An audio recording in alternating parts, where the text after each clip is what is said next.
Welcome to psychology class. As you know, today we will begin our study of cognitive development as it relates to elementary education.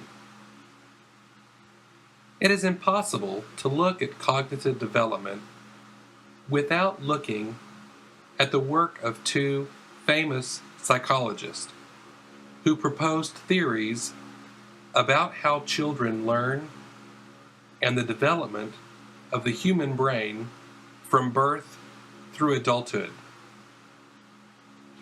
These two psychologists are Jean Piaget and Lev Vygotsky. Let's begin with Piaget. He was born in 1896 and lived until the year 1980. As a young child, Piaget showed an interest in biology. He studied mollusks and had published several articles by the age of 15. After he graduated from college, he moved from his home of Switzerland to France. By 1923, he had returned home and was married. He and his wife eventually had 3 children who were the subjects of much of his studies for several years. Piaget's contribution to the field includes his cognitive development stage theory. This states that children construct knowledge by interacting with their environment. Children use something called schemes to incorporate their new knowledge. Piaget believed children progress through stages of development, which were universal. In other words, the stages of development are the same for every child, regardless of what culture or language the child is born into. One of the most famous of Piaget's experiments demonstrated the concept of object permanence, a fundamental stage of childhood development. This is how the experiment goes. Suppose you're playing with a child and one of their favorite toys. If you then hide the toy from view,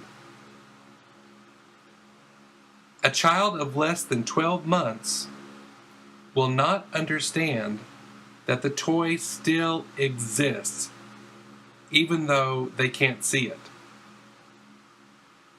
They will lose interest and will make no attempt to look for the toy. But a child over 12 months of age has reached a stage where they can comprehend that a toy still exists even when they can't see it. A child of this age will search for their favorite toy if you hide it from view. If you are around young children, you could try this experiment for yourself. Lev Vygotsky was born in Russia, also in 1896. He was a major contributor to our understanding of the cognitive development process. Vygotsky lived during an era of great turmoil in Russia. During the summer of 1925, he made his first and only trip to another country to attend a conference in London on the education of the deaf.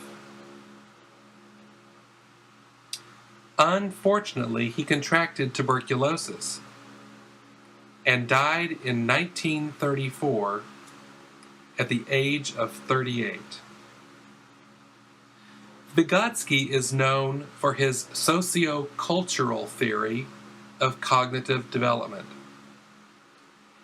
He agreed with Piaget that children construct knowledge, but he also believed in the importance of the social environment and learning through interacting with others. Vygotsky is most known for the zone of proximal development, or ZPD. This is difficult to explain, but I will try to keep it simple. The ZPD is the upper limit of a child's ability, just where they reach the point of being unable to accomplish some task without assistance. If a more advanced friend or a teacher assists them with the task, then they can accomplish the new task. This is important for educational settings because this is where the best learning opportunities are. If tasks are either too easy or too difficult, learning does not occur. But if a task is designed to be within the child's ZPD and they are given assistance, then they experience learning. So let's wrap up our discussion of Piaget and Vygotsky, and we'll continue further into this lecture in the next class.